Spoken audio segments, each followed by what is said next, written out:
जय माता दी। आप सभी को आने वाली गुप्त नवरात्रि की ढेरों शुभकामनाएं। प्रिय भक्तों, आज के इस वीडियो में हम बात करेंगे आने वाली गुप्त नवरात्रि कब से है। गुप्त नवरात्रि को लेके संशय की स्थिति है कि 25 जून से किया जाएगा या 26 जून से नवरात्रि आरंभ होगा। क्या पूरे 9 होंगे? क्या नवमी कब मनाई जाएगी? अष्टमी कब मनाई जाएगी? इस गुप्त नवरात्रि की महिमा क्या है? जो बाकी अन्य नवरात्रियां हैं जो आप जानते हैं, शारदीय नवरात्रि और चैत्र नवरात्रि के रूप में, उनसे ये किस प्रकार से भिन्न है? क्या इनकी तुलना उनसे की जा सकती है, या इनका महत्व अधिक है या उनका महत्व अधिक है? और क्या दोनों में समानता है? किसकी पूजा इसमें की जाती है? क्या माता के 9 स्वरूपों की पूजा की जाती है या किसी और रूप में माता को पूजा जाता है? कितनी महत्वपूर्ण है ये गुप्त नवरात्रि और इनको गुप्त नवरात्रि क्यों कहा जाता है? यदि गुप्त नवरात्रि में माता का पूजन किया जाए तो कैसे करना चाहिए? क्या विधि है, क्या नियम है? घट स्थापना होगी तो कब होगी, कैसे करनी चाहिए, और 9 दिन का विधान क्या रहेगा? इस प्रकार से संपूर्ण जानकारी आपको आने वाली गुप्त नवरात्रि के बारे में प्रदान की जाएगी।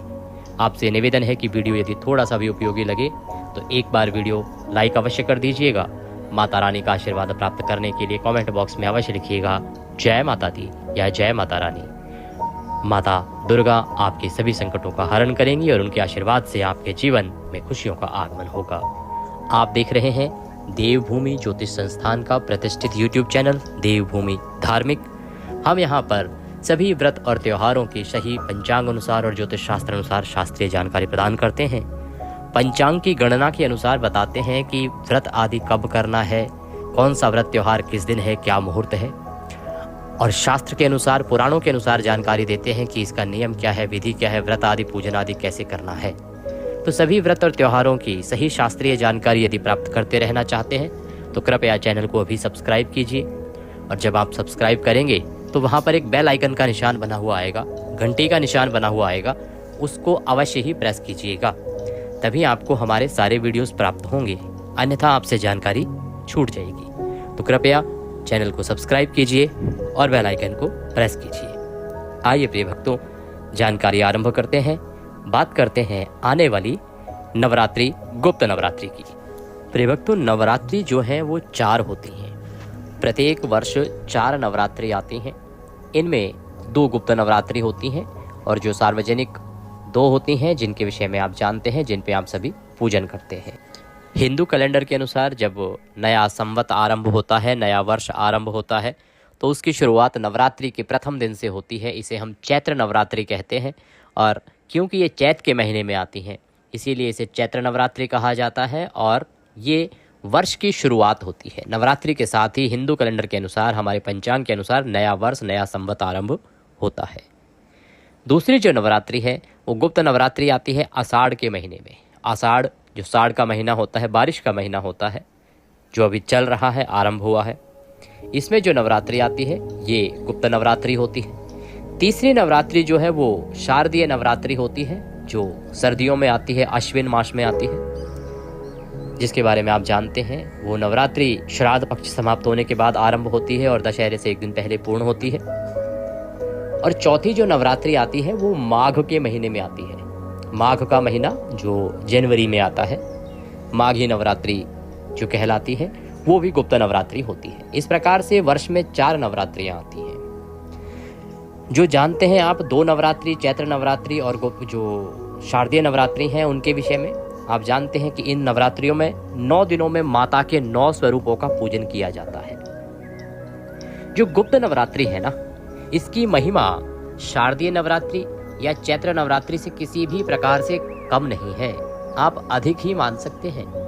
ये नवरात्रि गुप्त इसलिए है क्योंकि जो बड़े बड़े ऋषि मुनि हैं, साधु सन्यासी हैं, वो इस समय में माँ आदिशक्ति की आराधना करते हैं, गुप्त रूप से आराधना करते हैं, साधना करते हैं, माँ का आशीर्वाद प्राप्त करते हैं, माता को प्रसन्न करते हैं। इसीलिए शास्त्रों में इसे गुप्त रखा गया है। अब जैसे जैसे जानकारी बढ़ रही है, जो ब्राह्मण हैं वो पढ़ रहे हैं चीज़ों को, वेदों को पढ़ रहे हैं, पुराणों को पढ़ रहे हैं, और YouTube जैसा माध्यम आ गया है जिसके माध्यम से हम आप तक अपनी बातें पहुंचा पाते हैं, तो इनके विषय में जानकारी सामान्य मनुष्य तक भी पहुंचने लगी है। ये नवरात्रि उतनी ही महत्वपूर्ण है जितनी कि चैत्र नवरात्रि या शारदीय नवरात्रि, और कुछ विषयों में तो ये नवरात्रि उससे अधिक शक्तिशाली और अधिक महत्वपूर्ण हो जाती है। दोनों में मुख्य अंतर क्या है इसको समझिए।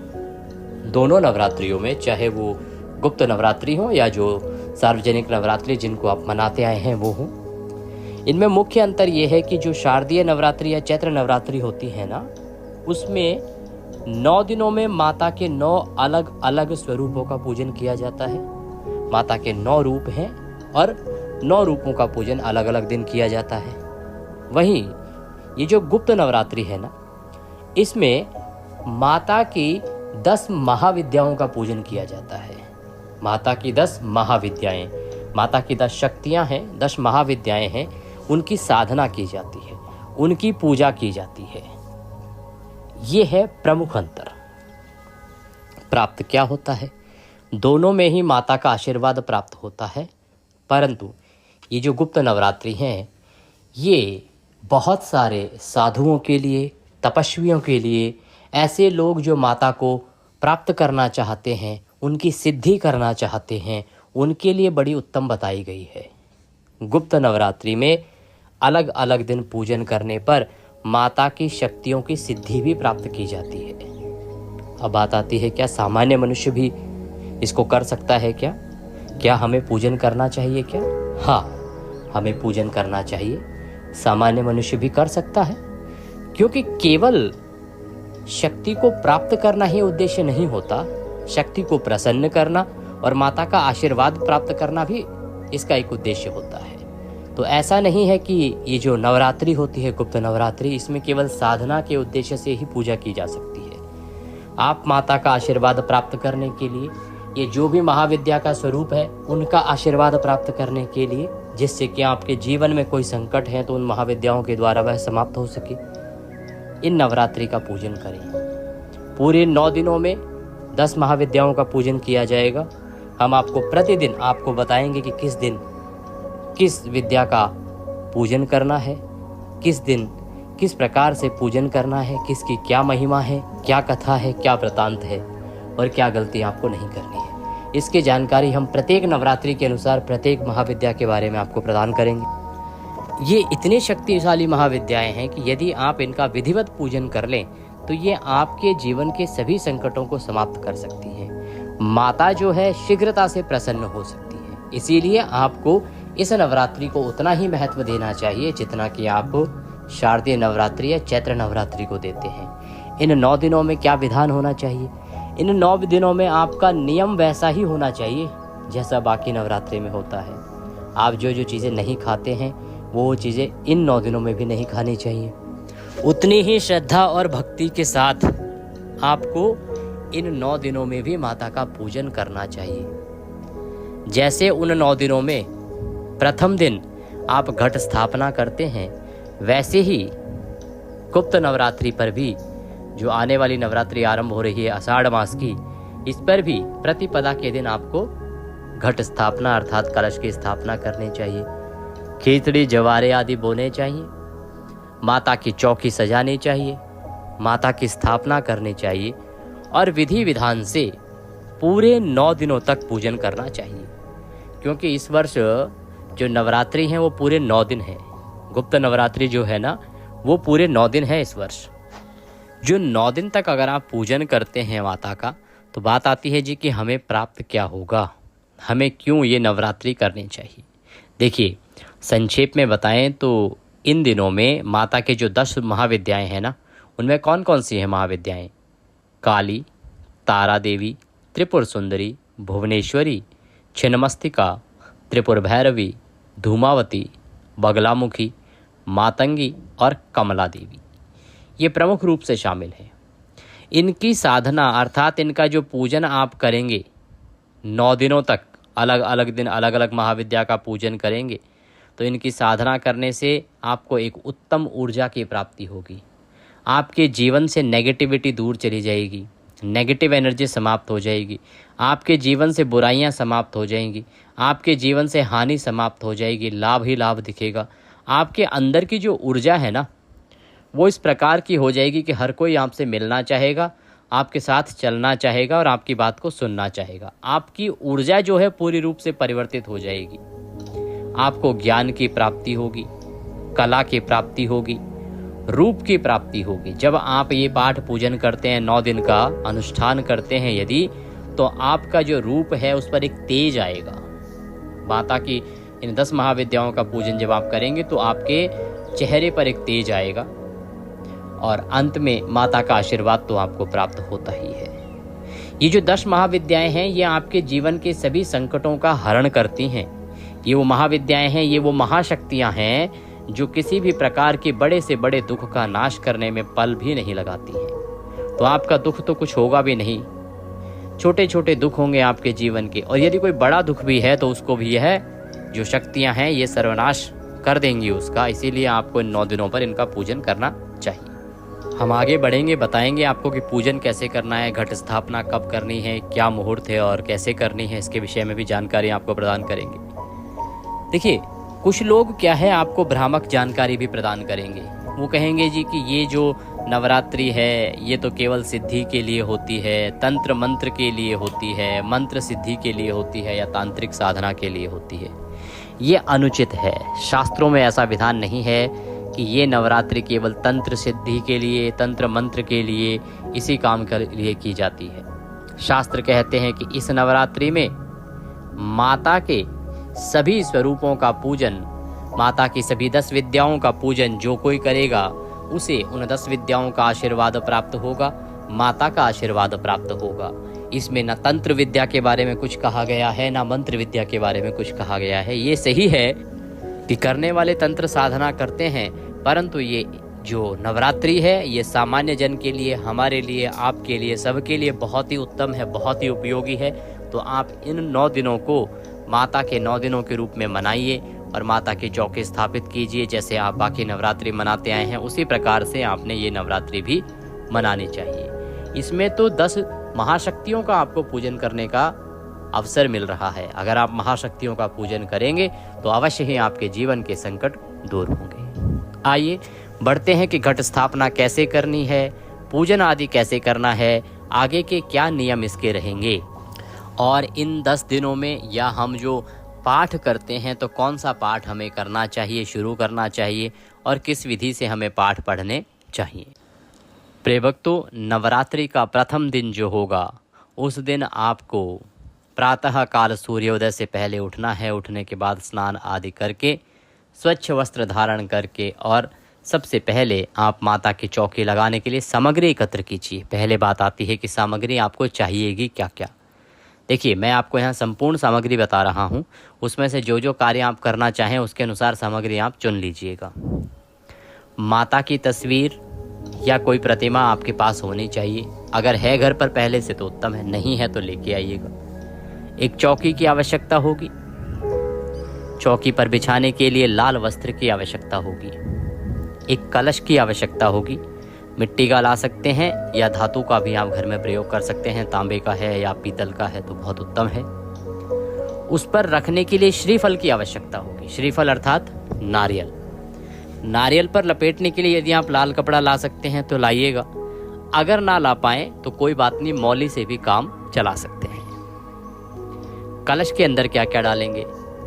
कलश के अंदर कमल गट्टे लाइएगा, 5 कमल गट्टे, एक चांदी का सिक्का, थोड़ी सी दूर्वा, थोड़े से अक्षत, ये तो डालने ही है।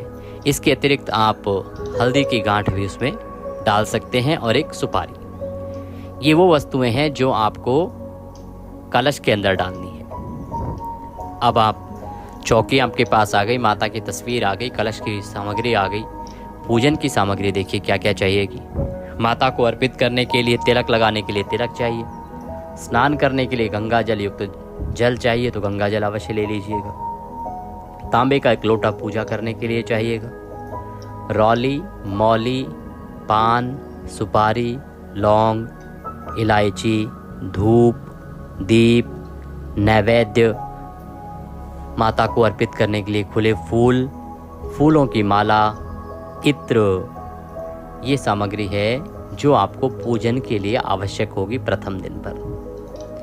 यदि आप जवारे बोना चाहते हैं, खेतड़ी बोना चाहते हैं ना, तो फिर एक सकोरा भी लीजिएगा। मिट्टी का सकोरा आता है ना, मिट्टी का एक पात्र आता है और उसमें खूब सारी मिट्टी भरी जाती है।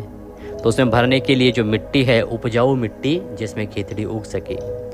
जो लोग शहरों में रहते हैं, दिल्ली आदि या अन्य किसी शहर में, बड़े शहर में, तो देखिए रेता यहाँ पर प्रयोग में लाया जाता है, तो आप रेता ले आइएगा। उसमें भी खिचड़ी जो है, ज्वारे अच्छे उगते हैं, हम बहुत सालों से प्रयोग कर रहे हैं।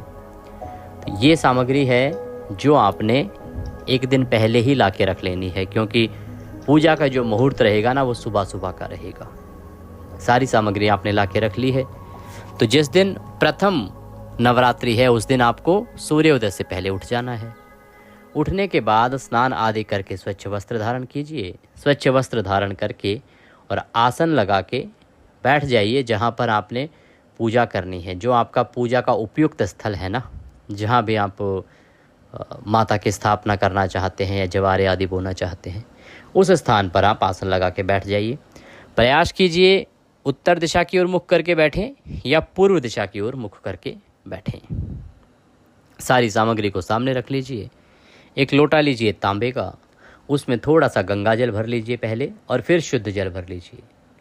ये भरने के बाद आप एक फूल लीजिए और उस जल के छींटे दीजिए सभी सामग्री पर और उस स्थान पर जहां आपने चौकी स्थापित करनी है, माता की पूजा करनी है।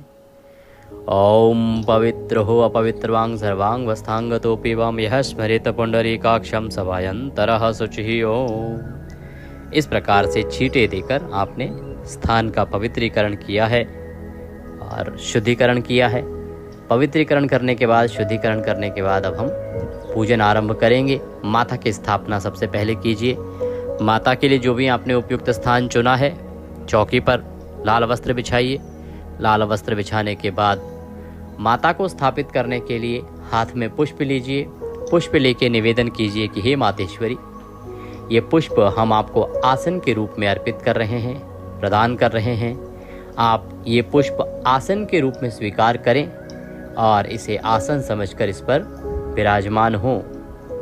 ऐसे निवेदन करते हुए पुष्प अर्पित कर दीजिए। माता की तस्वीर या प्रतिमा जो भी आपके पास है वह स्थापित कर दीजिए। यह स्थापना के लिए आपने आसन दिया है माता को, उनके सीधे हाथ की तरफ आप ज्योत रखेंगे। अगर आप अखंड ज्योत जला रहे हैं 9 दिन की, या आप केवल पूजा के लिए आज के लिए दिया जला रहे हैं, जो भी दीपक जला रहे हैं उसको आसन दीजिए। पहले अक्षत रखिए, चावल रख के आसन दीजिए या फूल रख के आसन दीजिए या गेहूं भी आसन के रूप में रख सकते हैं। और उसके ऊपर वह दीपक रखिएगा जो आपने जलाना है, जो ज्योत आपने जलानी है, और धूप रखिएगा। दूसरी तरफ आप कलश की स्थापना करेंगे। अगर आप ज्वारे बो रहे हैं, खिचड़ी बो रहे हैं, तो जो पात्र है ना, मिट्टी का सकोरा जिसे कहते हैं, पहले उसको अच्छे से धो लीजिए। धोने के बाद उसमें अब रेता डालिए, थोड़ा सा रेता बचा के रख लीजिएगा। उसके बाद जौ आपके पास होंगे ना, जौ को भिगो दीजिए थोड़े टाइम के लिए, आधा घंटे भिगो दीजिए और फिर निकाल लीजिए। उसमें जो खराब जौ हैं, जो ऊपर तैर के आ गए हैं, इसका मतलब वो उगेंगे नहीं, उनको आप फेंक दीजिए। बाकी जो बच गए हैं उन जौ को आप उसमें धीरे धीरे करके डाल दीजिए सारे सकोरे में, और ऊपर से एक पतली सी लेयर मिट्टी की और डाल दीजिए। इसे एक थिन लेयर डाल दीजिए जिससे कि वो जो आपने डाले हैं वो छुप जाएं, और हल्का सा पानी के छींटे आप ऊपर से दे सकते हैं। इसमें बीच में ज्वारे न डालिएगा, क्योंकि हम जो कलश रखेंगे ना वो इसके ऊपर ही स्थापित करेंगे। इससे क्या, वो कलश के चारों तरफ से ज्वारे निकलेंगे। तो आपने ज्वारे बो दिए हैं। अब आप उस सकोरे की स्थापना कीजिए स्थान पर। आप चाहें तो स्वास्तिक बना सकते हैं वहाँ पर और उसको रख दीजिए। अगर स्वास्तिक नहीं बना रहे हैं तो पुष्प रखिएगा और उसके बाद वहाँ वो रख दीजिएगा पात्र। अब आप कलश के लिए, जो भी आपके पास कलश के लिए उपयुक्त पात्र हैं, आप मिट्टी का घड़ा लाए हैं तो वो लीजिए, या आप धातु का कोई पात्र लाए हैं, जैसे कि तांबे का कलश रख रहे हैं, तांबे का लोटा आदि या पीतल का लोटा आदि रख रहे हैं तो वो लीजिए। उसमें सबसे पहले उसको धो लीजिए, और धोने के बाद आप सबसे पहले उसमें चांदी, सोने का जो सिक्का है ना वो डालिए, जो भी आपका सिक्का है चांदी का। सुपारी डालिए, हल्दी डालिए, अक्षत डालिए, और अब उसमें आप पहले गंगा जल भरिए थोड़ा सा, और उसके बाद शुद्ध जल भर लीजिए। जल भर के उस पर पंच पल्लव लगा लीजिए। पंच पल्लव या तो आम के पत्ते हों आम के ना हो तो अशोक के पत्ते ले लीजिए, ऐसे पंच पल्लव। अच्छा, क्या करते हैं लोग, गलती ये करते हैं कि अलग अलग पत्तों को तोड़ देते हैं और उसके बाद वो लगाते हैं। पंच पल्लव का अभिप्राय है कि पूरी एक डाल होनी चाहिए, डाल से अलग नहीं करना है आपने ये पत्ते, चाहे 5 पत्ते हों 7 पत्ते हों, एक ही डाल पे हों और वह पूरी डाल ऐसे लगा दीजिए, उनको सेट कर दीजिए उसके अंदर। तो कभी भी पत्तों को अलग अलग तोड़ के प्रयोग ना कीजिएगा, ये ज़्यादातर लोग गलती करते हैं, इसका ध्यान रखिएगा। तो पंच पल्लव लगाने हैं। पंच पल्लव लगाने के बाद ढक्कन रख दीजिए, जो पूर्ण पात्र कहते हैं उसे, मिट्टी का या जो भी आपके पास पूर्ण पात्र है वह रखिए। पूर्ण पात्र में या तो चावल भर दीजिए या कोई और अन्य अनाज आपके पास है तो वो भर दीजिए, और उसके ऊपर आप श्रीफल अर्थात नारियल की स्थापना करेंगे, नारियल को रखेंगे। नारियल को इस प्रकार से रखिएगा कि जो नारियल का मुख है ना वो आपकी तरफ हो, आपकी तरफ नारियल का मुख होना चाहिए, इस प्रकार से वह नारियल रखिएगा। तो आपने सकोरा रखा वो जवारे वाला, उसके अंदर आपने कलश को रख दिया केंद्र में, उसके ऊपर आपने उसमें जो सामग्री डालनी थी वो डाल दी, ऊपर आपने पूर्ण पात्र रखा, उसमें अनाज रखा और उसके ऊपर आपने नारियल रखा है। नारियल को रखने से पहले एक चीज़ का ध्यान रखिएगा, अगर आप लाल वस्त्र लाए हैं लपेटने के लिए तो लाल वस्त्र को लपेट दीजिएगा, अन्यथा मौली लीजिएगा और मौली के 4 या 5 लपेटे उस पर दे दीजिएगा और उसके बाद आप नारियल को रख दीजिएगा। रखने की विधि हमने बताई कि आपकी तरफ उसका मुख होना चाहिए। इस प्रकार से माता की स्थापना हो गई, चौकी पर आपने कलश स्थापना भी कर दी, जवारे भी बो दिए। ये अब हम करेंगे पूजन आरंभ। पूजन के लिए हम पूजन विधि का वीडियो आपको बताएंगे, उसमें आप पूजन की विधि देख लीजिएगा, क्योंकि यहाँ अगर हम पूजन विधि बताने जाएंगे तो बहुत लंबा हो जाएगा वीडियो। अभी हमारा उद्देश्य केवल ये है कि जो नवरात्रि हैं, चैत्र नवरात्रि कितने महत्वपूर्ण हैं इसको आप समझें, कब से आपको करने हैं, घट स्थापना का मुहूर्त क्या रहेगा इसको आप समझें, और क्या क्या कार्य हैं उनके बारे में अब हम आपको बताते हैं एक बार। तो प्रिय भक्त, जो गुप्त नवरात्रि है ना, इसमें आप 9 दिन के लिए एक नियम बनाइए। 9 दिन के लिए अपना एक पाठ का चुनाव कीजिए। दुर्गा सप्तशती अगर आप कर सकते हैं तो वह करिए, अगर नहीं कर पाएँ तो आप सुन सकते हैं, क्योंकि प्रतिदिन हम नवरात्रि में दुर्गा सप्तशती का एक अध्याय सुनाते हैं और पूरी दुर्गा सप्तशती को हम 9 दिन के अंदर पूर्ण करते हैं। तो आप इसका लाभ लीजिए। 9 दिन दुर्गा सप्तशती का अनुष्ठान कर सकते हैं, दुर्गा चालीसा का नियम ले सकते हैं, देवी का महात्म्य जो है उसका नियम ले सकते हैं, और ये सभी चीज़ें हम अपने चैनल यूट्यूब चैनल पर अपलोड करते हैं प्रत्येक नवरात्रि को, और 9 दिन में उसको पूर्ण करते हैं। तो आपको अधिक परिश्रम करने की आवश्यकता भी नहीं रहेगी, केवल चैनल के साथ जुड़े रहिएगा और उन वीडियोस को देखते हुए अपनी पूजा करते हुए माता का आशीर्वाद प्राप्त करते जाइएगा। तो दुर्गा सप्तशती का पाठ यदि आप करते हैं 9 दिनों में या सुनते हैं तो बड़ा ही कल्याणकारी आपके लिए रहेगा। एक चीज़ का ध्यान रखिएगा कि ये 9 दिनों में आपको सात्विकता का पालन करना है, ब्रह्मचर्य का पालन करना है, लहसुन प्याज आदि भी वर्जित रहेगा। पूर्ण रूप से सात्विक रहते हुए आपको इन 9 दिनों का पालन करना है। और माता के 9 दिनों में जिस जिस शक्ति की जिस दिन पूजा होगी हम उसका वीडियो आपके लिए डालते रहेंगे, उस स्वरूप का आप पूजन कीजिएगा। बड़ा ही साधारण सा नियम रहता है पूजन का, साधारण सी विधि होती है जो आप बड़े आराम से अपने घर में कर सकते हैं। इस प्रकार से इन 9 दिनों को आप व्यतीत कीजिएगा, और अंतिम दिन अगर अष्टमी होती है तो अष्टमी को, और नवमी होती है आपके यहाँ पे तो नवमी को इसका विसर्जन कीजिएगा। इसकी जानकारी भी हम वीडियो के माध्यम से आपको प्रदान कर देंगे। अब बात करते हैं कि ये गुप्त नवरात्रि आरंभ कब हो रहे हैं आषाढ़ मास के। तो आषाढ़ मास के शुक्ल पक्ष की प्रतिपदा तिथि से ये आरंभ होते हैं, और प्रतिपदा तिथि रहेगी 26 जून को सूर्य के मुख से। तो 26 जून से आरंभ होंगे, पहला नवरात्रि होगा और ये समाप्त होंगे 4 जुलाई को। 26 जून से 4 जुलाई तक नवरात्रि रहेंगी। अगर शुभ मुहूर्त की बात करें तो 26 तारीख को घट स्थापना के लिए सुबह 5:26 से और 6:58 तक का जो समय है वो सर्वोत्तम समय है। इस समय पे आप घट स्थापना कीजिए, उत्तम रहेगा। दोपहर के समय अभिजीत मुहूर्त रहेगा, उसमें भी आप घट स्थापना कर सकते हैं, वो रहेगा 11:56 से और 12:53 तक। हमने लगभग 12-13 दिन पहले बता दिया है, तो आप तैयारी कीजिए और अच्छे से धूमधाम से माता के नवरात्रि को मनाइए। माता अवश्य प्रसन्न होंगी। वीडियो को अधिक से अधिक लोगों तक शेयर कीजिए, जिससे कि सभी लोग इस महिमा को जान पाएं, इस नवरात्रि के बारे में भी जान पाएं। माता अवश्य ही आपको आशीर्वाद देंगी इसके लिए और आपका कल्याण करेंगी।